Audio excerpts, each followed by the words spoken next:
Assalomu alaykum. Agar anglasangiz, hayot bir mo'jizadir. Bizda tanamiz bor, ruhimiz bor va qalbimiz bor.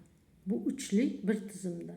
Biz tana va ruhimiz birgalikda biz insonmiz. Tana, qalb va ruh birligi bor va bir-biriga uzviy bog'liq. Tanadagi og'riqlar, sen qara, qayerdadir xato qilyapsan. Qayergadir o'zgartirish kerak. Nimanidir o'zgartirish kerak. O'limdan boshqa hamma narsaga yechim bor. Qara, hayot go'zal, imkoniyatlar ko'p. Izla, harakat qil, ko'zingni och. Ayblama, nolima, aybdor qidirma. Muammolaringga yechim izla deb aytadi bizning tana a'zolarimiz, bizning hujayralarimiz, bizning yadrolarimiz. Yuzda kulgu,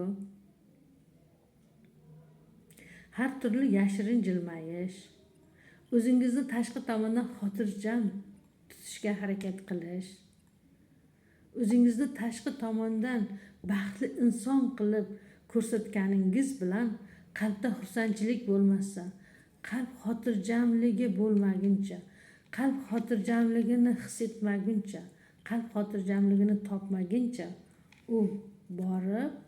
u bir kunda emas, borib sekin tanadagi og'riqlar, qalbdagi og'riqlar va sizning atrofingizdagi vaziyatlar yaxshi emas holatda yuzaga chiqa boshlaydi. Siz ham endi o'zingizni kuzating. Tanangizni kuzating. Atrofdagi vaziyatlarni kuzating. Farzandlaringiz sizga nima deyapti?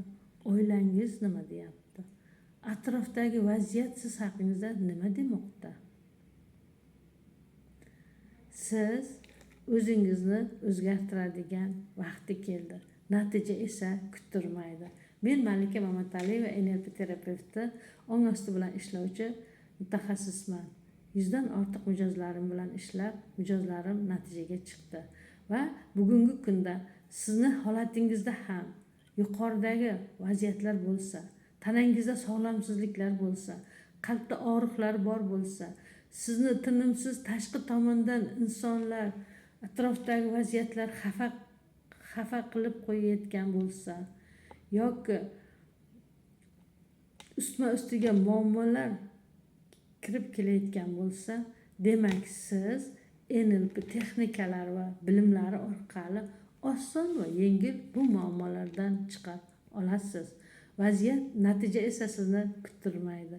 Men NLP texnikalari va bilimlari orqali o'z hayotimdagi muammolarga yechim topa oldim. Sog'lomsizliklarimga yechim topa oldim. Va endi navbat sizga. NLP texnikalarini oling va tez va oson hayotingizda o'zingiz hukmronlik qiling. O'z fikrlaringizga o'zingiz hukmron xo'jayin bo'ling va sizni xafa bo'lishni siz xohlamasangiz, tashqi tomondan sizni hech kim xafa qila olmaydigan boy, muvaffaqiyatli, omadli insonga aylaning. Natija yuqorida aytganimdek kuttirmaydi.